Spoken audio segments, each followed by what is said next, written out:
Can I say something about growing up in the 50s about this Holocaust thing?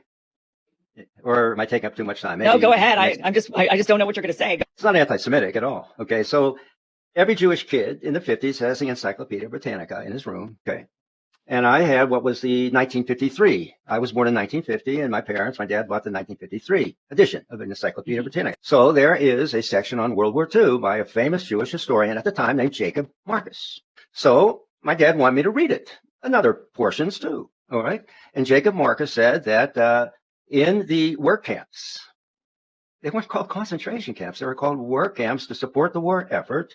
There were many political prisoners, Jehovah's Witnesses, and gypsies in there. The political prisoners were Jews because most of them were promoting the Communist Internationale. And he says because of the Allied bombings, many perished, probably 200,000. Jews mostly, but gypsies and Jehovah's Witnesses.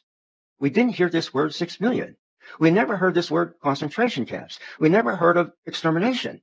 I'm just telling you, growing up in the 50s, and anybody Jewish growing up in the 50s would affirm this. We didn't hear this. We didn't hear of gas chambers. And if we did hear of Zyklon B, it was a delousing agent. And what I've learned about Germans being in the business world for so long is that Germans they put people to work. They're very efficient people. They're not going to waste so much time and money killing somebody that can do work. And sometime in 1967, this whole Holocaust thing becomes a big thing.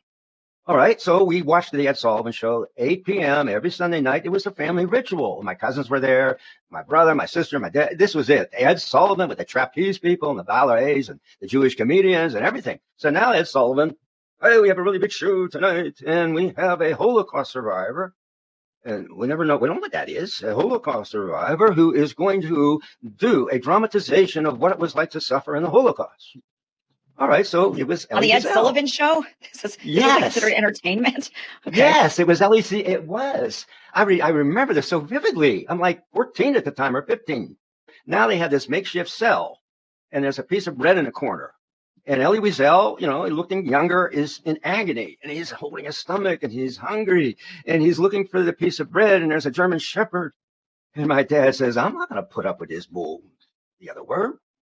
He's a fraud. And my dad was that kind of person. He turns it off to another room, and we just turn it right back on. And we want to see this guy. And it turned out later that maybe 20 years later, someone caught him walking in an orchard, a big field in France, in a short sleeve shirt. And he's expressing himself to his friends. There's no tattoo. He was never in Birkenau. Never. He's a liar, a fraud. And my dad called him out back in 1966.